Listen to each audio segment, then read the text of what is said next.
So, there I was, watching the EU FanFest and desperately hoping for any indication that Dawntrail won't be another 2 years of disappointment. After quickly glossing over the content that I was actually interested in, Yoshi P went on to announce the next Alliance Raid series. And so, here in London, we are excited to finally announce our latest Alliance Raid series.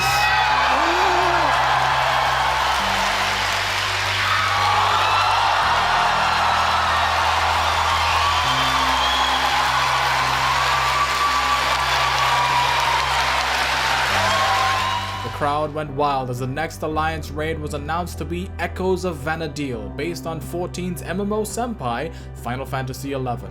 Over the past few years, I've gone around and tried many MMOs after falling in love with 14, but 11 is not one of them. I always had a passing curiosity about it, but never the motivation to actually take the full dive.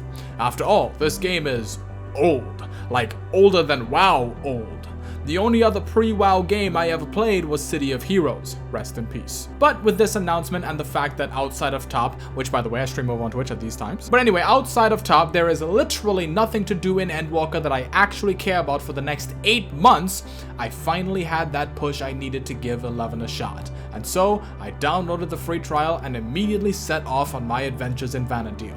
Except it wasn't that easy at all, because the first hurdle was actually overcoming the most needlessly convoluted download process I've ever had the displeasure of experiencing. I had watched a couple videos of people trying FF11 for the first time, and something that regularly came up was people joking about the download process being one of the hardest notorious monsters in the game. And after hearing this, I couldn't help but think to myself, how hard can it really be? They weren't joking. I was actually shocked that this hasn't been streamlined by now. Like, I get that this is an old game and not the focus of the company anymore, but you'd think that downloading the game wouldn't be a miserable, frustrating mess that literally requires a guide to navigate. I won't lie, I actually lost interest in trying the game halfway through this nightmare, but unfortunately, I'm also a stubborn bastard, and so I persevered purely out of spite. I was gonna play this damn game whether I liked it or not. And so, after a couple hours of frustration and stubbornness, I had a Play Online account and the game was finally downloaded. Now, despite Square Enix's best efforts, I was finally able to begin my adventures in Vana'diel. Now, it's at this point that I have a bit of a confession to make. As I mentioned earlier, I only really started playing MMOs regularly after falling in love with Final Fantasy XIV, and this is because I actually hated old school MMOs. Sure, I played a bit of City of Heroes back in the day, but I didn't get too far into it because old school MMO design just does not do it for me. These games were excessively grindy, slow, and were impossible to solo past a certain point. Yes, I'm one of those accursed solo players that actually likes modern conveniences, like a group finder, because sitting down in town shouting for an hour for a group to do some mundane bullshit is not my idea of a good time. I didn't like it 20 years ago, and I sure as hell don't like it now. But over the years, Final Fantasy XI has done what it can to alleviate some of these pain points from the past. Leveling is faster, trust exists to allow you to play solo with NPC companions, and they've added some fast travel options so it's not as time consuming getting around.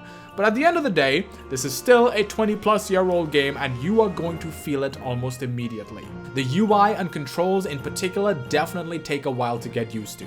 I played this game on controller because it's originally a PS2 game and I heard the mouse and keyboard controls are awful, but getting the controller to work also required a Google search because it's not a simple plug and play like modern games. No, you had to use this FF11 config thing to get it working before launching the game. Then, when you're in game, you realize very quickly that there's a lot of menus. Every single thing is just menus within menus within menus, and trying to find your way around it all can be quite confusing at first. Just look at the combat UI. In the bottom left is where you have your actions, so your abilities and your skills. In the bottom right is your party list and the enemy health bar. In the top left is your health and resources, and in the top right is going to be everything else. As someone that has almost exclusively only played post-WoW MMOs, this felt incredibly alien to me and took hours for me to get used to. This is all made worse by the fact that the game does absolutely nothing to try and teach you how to play.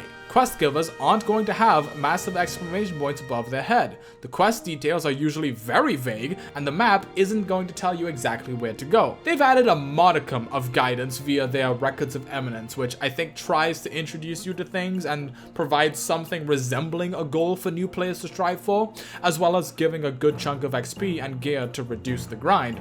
But this is a game that you absolutely need to play with the wiki open at all times. Back in the day, players were expected to share their knowledge and help one another, but with this game clearly past its prime and the majority of the remaining players at the end game, I don't see this being doable without the wiki. Now, I'm willing to forgive 11 for a lot of this because it was designed for a different era.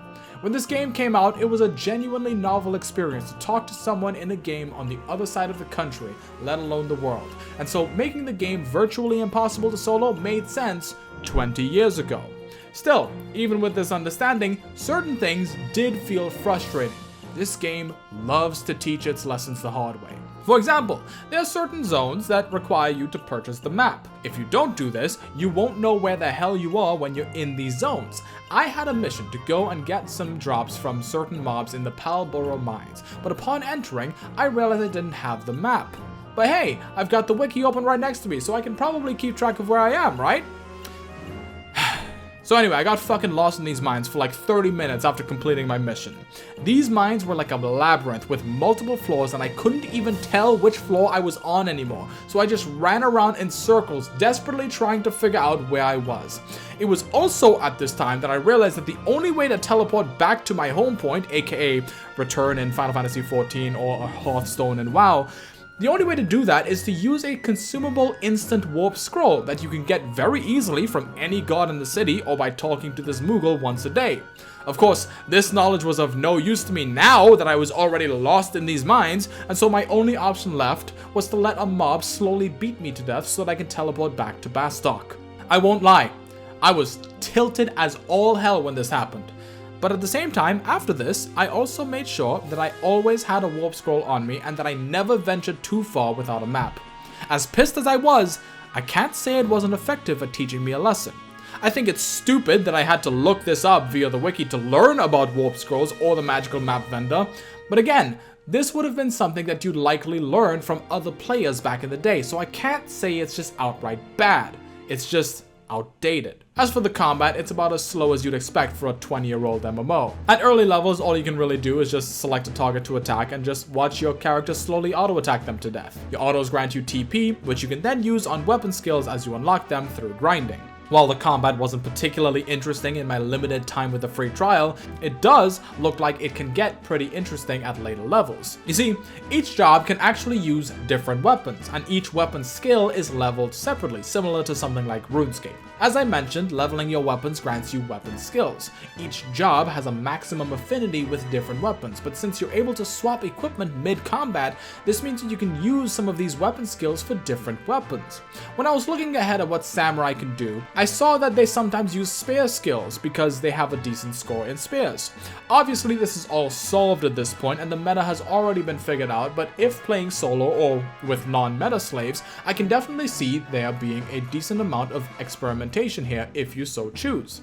But that's only scratching the surface, because in addition to weapon skills, your job levels grant you job abilities and job traits, which are basically passives. This is important because in 11, you can actually equip a sub-job, which will be half the level of your main job, granting you all the passives and job abilities of your sub-job to your main job. So again, as I was looking ahead at what Samurai can do, I saw that Warrior, Dog Knight, and Dragoon were solid sub-job options for Samurai at max level. And considering how differently a lot of these jobs seem to play, this might lead to a fair bit of diversity in how you approach encounters. Granted, I don't think 11 designs its fights so that everything can work in every fight, and there will likely be situations where you will be more or less forced to play something different for certain encounters, but this kind of customization is definitely refreshing coming from Endwalker job design. And there's even more beyond that I'm just too early in the game to really go into. I haven't even mentioned skill chains, which I think are basically like team combos. I also have no idea how this game does its challenging boss fights and what mechanics it can actually support with this combat system. Obviously, I don't expect anything on the level of an ultimate raid or even a savage raid, but I'm still curious as to how a raid-like encounter would be handled in a game this old. point is, the combat system, while very different than anything I've ever played before, seems pretty interesting, and I'd kinda like to see a bit more of it. Finally, we have the story. To be honest, I can't really comment on this too much because I'm still in the A Realm Reborn equivalent of the story. The majority of what I've done is the very basic introductory stuff that is obviously nowhere near enough to judge the game on.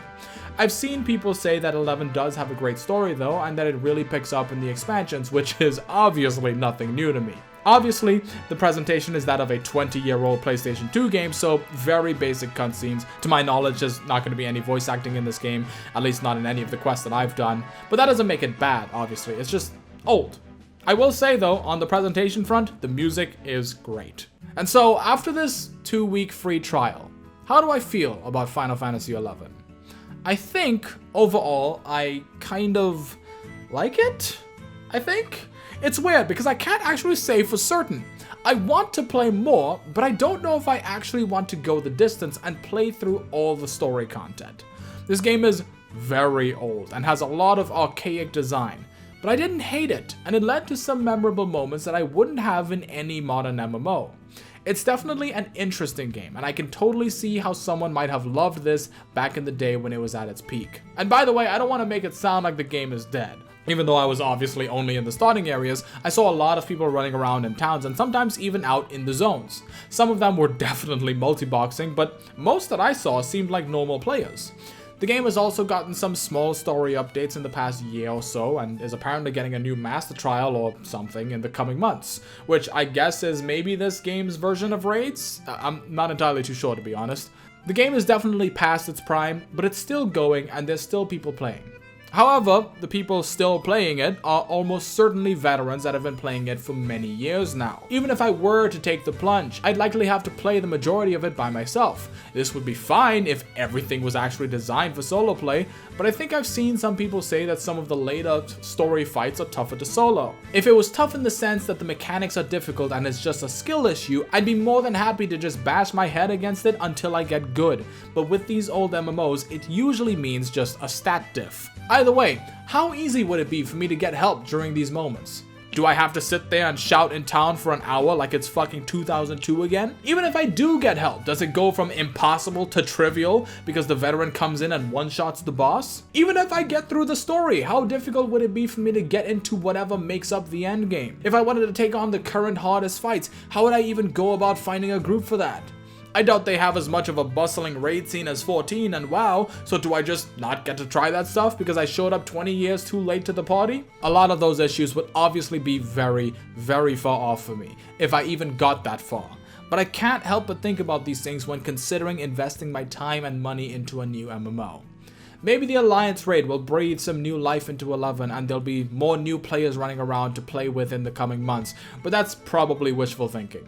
And because I'm sure someone will mention it, yes, I know about the private server that goes for the more classic feel of the game and forces social interaction, but as I mentioned at the beginning, I hated old school MMO design, so I have absolutely zero interest in this. The only benefit would be that it doesn't have a sub fee. And speaking of sub fee, my main hang-up is honestly the price. This game still has a sub fee, and not only that, but also additional costs for multiple characters and storage slots. It just feels kinda silly that a game that is this old, that doesn't really get substantial updates anymore, still has a sub fee that is about as much as Final Fantasy XIV and WoW. It's also silly that there's no bundle option to get a 14 and 11 sub together.